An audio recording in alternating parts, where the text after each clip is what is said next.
인생을 살면서 경험하는 마음의 고통 가운데 대부분은 과거에 대한 후회에서 옵니다.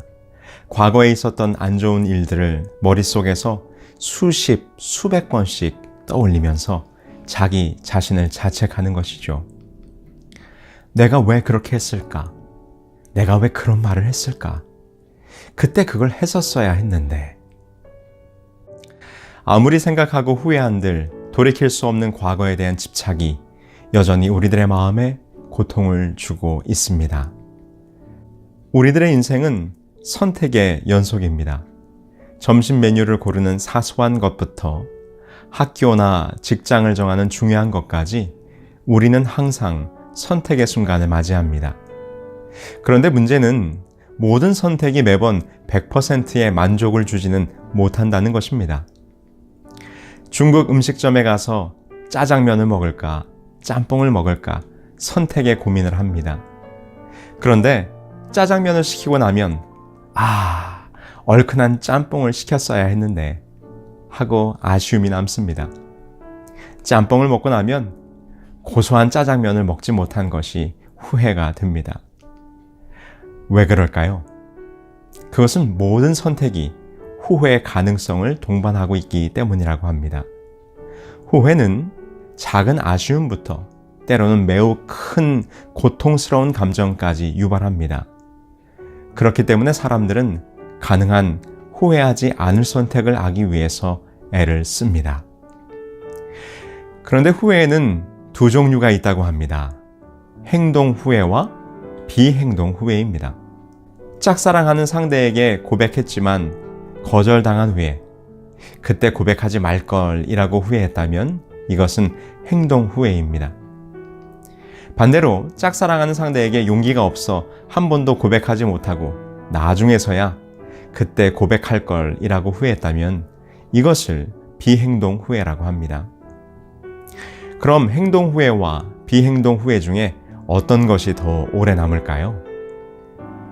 심리학자인 닐 로즈가 쓴 if의 심리학에 따르면 모든 조건이 같은 상황일 때 안 하는 것보다는 하고 나서 후회하는 것이 낫다고 합니다.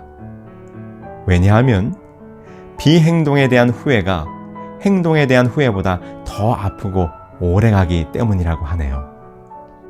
그 이유를 설명하기를 인간은 과거의 행동을 이 현재의 기준에서 더 좋은 쪽으로 만들기 위해 그 내용을 고치고 재구성하는 자기 합리화에 아주 뛰어나다고 합니다. 자기 기분을 더 좋게 하기 위해서 쉽게 자신의 생각을 바꿀 수 있다는 것이죠. 다시 말해서 과거에 대한 이 현재의 시각을 바꾸어서 스스로를 합리화하는 것입니다. 그러므로 행동 후에는 이미 발생한 사건이기 때문에 체념이나 자기 합리화 같은 심리적 방어 기제를 통하여 후회의 감정을 낮출 수 있다는 것입니다.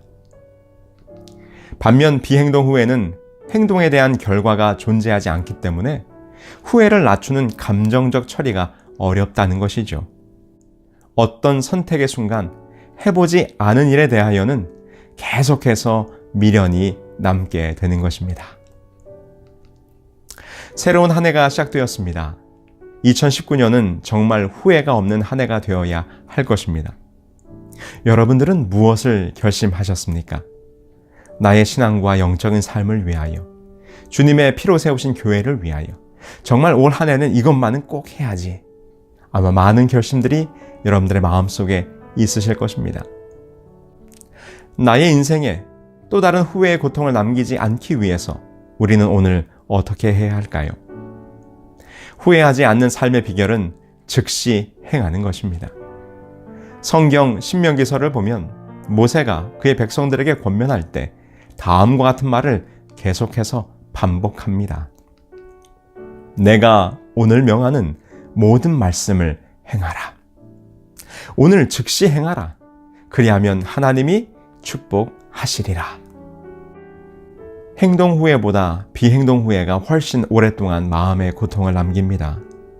후회는 짧을수록 좋다고 하지요. 할까 말까 고민하기보다 하나님을 위해서, 교회를 위해서, 그리고 나 자신의 영적인 삶을 위한 결심들을 실천하게 될 때 2019년 이 한 해는 정말 후회하지 않는 한 해가 될 것입니다.